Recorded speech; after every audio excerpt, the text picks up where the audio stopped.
Shalom saudaraku yang dikasihi Tuhan Yesus.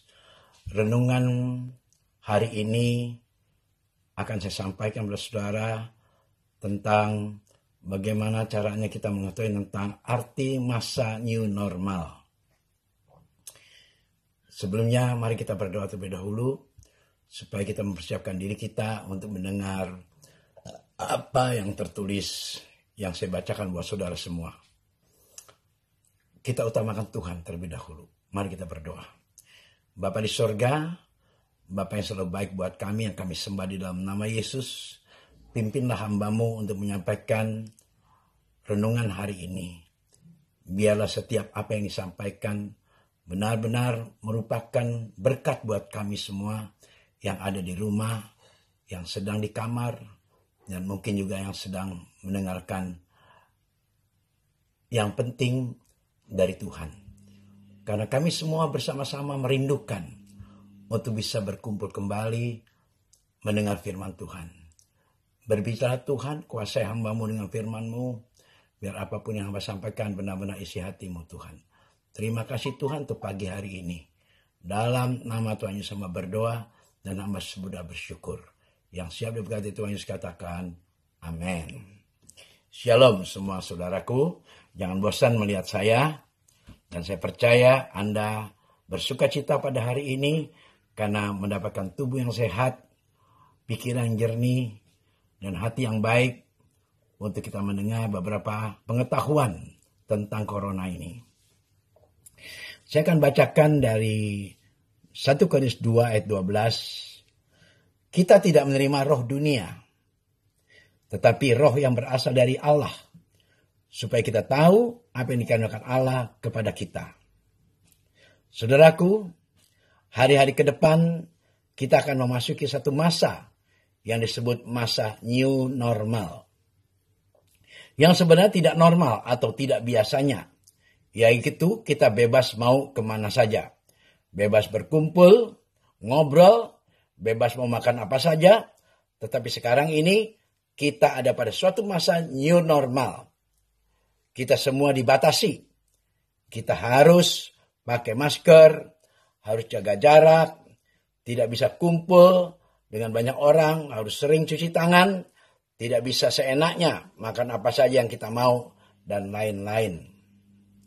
Jadi sekarang saudaraku, kita tidak bisa mengubah keadaan. Tetapi kitalah yang sekarang harus berubah. Berubah mengikuti aturan-aturan yang sudah dibuat oleh pemerintah. Dan hidup dengan disiplin. Merubah tata kelola keuangan kita. Merubah segalanya yang perlu dirubah. Termasuk cara-cara kita mencari nafkah. Dan lain-lainnya. Tetapi juga tetap berpedoman kepada firman Tuhan. Karena Tuhan tidak membiarkan anak-anaknya yang taat itu binasa. Tetapi Dia memberikan Roh Kudus untuk mendampingi kita. Yang akan mengingatkan kita akan dosa. Dan kebenarannya. Dan semuanya itu dikerjakan oleh Roh Kudus. Dan karunia-karunia-Nya yang disediakan bagi kita yang percaya. Oleh karena itu hindarkanlah saudara. Dari perbuatan yang tidak disuka oleh Tuhan. Kita jangan biarkan Tuhan menangis. Tentu saudara bertanya. Kenapa Tuhan menangis? Atas perbuatan yang kita buat yang melanggar firman Tuhan. Itu membuat Tuhan menangis. Dia sedih kalau lihat anak-anaknya jatuh dalam dosa. Karena itu, apabila Anda ingin mendapatkan bagian kehidupan yang enak, atau kehidupan yang penuh dengan sukacita, hindarilah dosa. Mari kita selalu berbuat baik, menolong orang-orang yang susah, dan melakukan apa yang Tuhan suka. Jangan kita melakukan apa yang kita suka. Itu membuat kita terpuruk. Banyak hal dalam hidup kekristenan yang tidak dapat dimengerti dan dipahami oleh akal budi dan orang-orang dunia. Karena pekerjaan Tuhan hal supranatural. Tidak bisa diukur dan dinilai secara logika. Salah satu contoh adalah karunia-karunia rohani. Saya akan bacakan 1 Korintus 2 ayat 13 sampai 14. Dan karena kami menafsirkan hal-hal rohani kepada mereka yang mempunyai roh, kami berkata-kata tentang karunia-karunia Allah dengan perkataan yang bukan diajarkan kepada kami oleh hikmat manusia, tetapi oleh roh. Tetapi manusia duniawi tidak menerima apa yang berasal dari roh Allah, karena hal itu baginya adalah suatu kebodohan. Dan dia tidak dapat memahaminya, sebab hal itu hanya dapat dinilai secara rohani. Bagi kita yang telah menerima karunia-karunia Roh Kudus dari Tuhan, kita telah menerima perlengkapan pribadi yang tidak dapat dijelaskan secara akal manusia. Namun peristiwa yang jelas akan mendatangkan perubahan hidup bagi mereka yang taat dipimpin oleh Roh dan percaya penuh kepadanya. Oleh karena itu, saudaraku, saya sebagai hamba Tuhan mengingatkan saudara semua, perhatikanlah setiap tingkah laku saudara. Ubahlah pola pikir saudara. Kalau saudara melihat kasus COVID-19 ini sungguh sangat dahsyat, menyerang seluruh dunia. Ini yang gak pernah terpikir dalam pikiran saya, bahwa ini benar-benar dahsyat. Ini musibah yang tidak pernah terpikirkan oleh setiap manusia. Sampai begitu banyak korban. Dan sehingga kita bisa mengubah cara kita bertindak sekarang. Harus cuci tangan, pakai masker, tidak boleh berdekatan, tidak boleh bersalaman. Mungkin nanti kita waktu saat kita doa pagi, kita tidak boleh bersalaman. Mungkin kita bisa begini, atau kita bisa begini, supaya kita tidak bersentuhan. Oleh karena itu saya ingatkan saudara, marilah kita ubah cara kita bertindak. Berhati-hati, berpikir dahulu sebelum kita bertindak. Jangan sesudah bertindak baru berpikir. Itu salah, saudaraku. Bagi kita yang telah menerima karunia-karunia Roh Kudus dari Tuhan, kita telah menerima perlengkapan pribadi yang tidak dapat dijelaskan secara akal manusia. Namun peristiwa yang jelas akan mendatangkan perubahan hidup bagi mereka yang taat dipimpin oleh Roh dan percaya penuh kepadanya. Ini telah terjadi di loteng Yerusalem 2000 tahun yang lalu. Karena kuasa Roh Kudus pada hari Pentakosta yang merupakan penggenapan janji Bapa pada mereka yang percaya.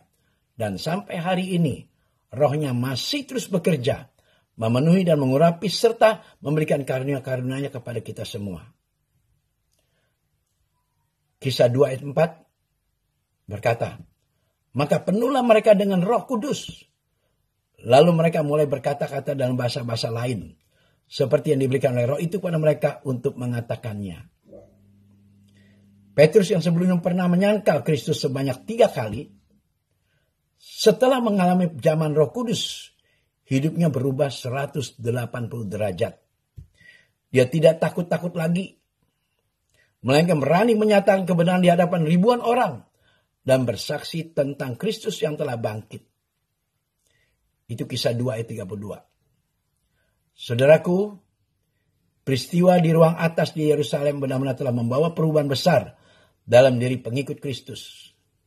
Mereka mengalir dalam arus sungai Roh Tuhan yang penuh kuasa dari tempat yang maha tinggi.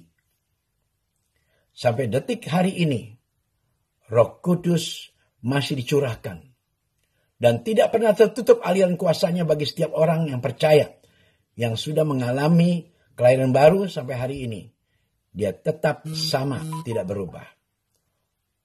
Oleh karena itu saudaraku yang dikasihi oleh Tuhan Yesus, teruslah berharap supaya kita dipenuhi dengan Roh Kudus. Bagaimanakah caranya? Hubungan pribadi kita setiap jam 3 pagi dengan Tuhan. Berdoa secara pribadi. Membuka hubungan yang erat dengan Tuhan. Supaya kemanapun kita pergi, kita akan selalu dipimpin oleh Roh itu sendiri. Amin. Saya berharap itu saudaraku. Kekuatan kuasa Roh Kudus inilah yang sanggup mengubah dan menguatkan hidup orang percaya dan yang akan memimpin umatnya. 1 4 ayat 4. Sebab roh yang ada dalam kita lebih besar daripada roh yang ada dalam dunia ini, termasuk COVID-19. Kita tidak perlu takut pada masa-masa yang akan kita lewati ini. Karena Roh Kudus akan menjaga kita, melindungi kita, Dan oleh karena itu marilah rendahkan dirimu. Mintalah dipenuhi oleh Roh Kudus dan dipimpin oleh Roh Kudus. Ubah cara hidup berpikir saudara. Ubah cara pola pikir Anda. Ubah cara mengelola uang saudara. Caramu hidup mulailah hidup yang disiplin dengan ketaatan penuh dan takut akan Dia. Mintalah hikmatnya.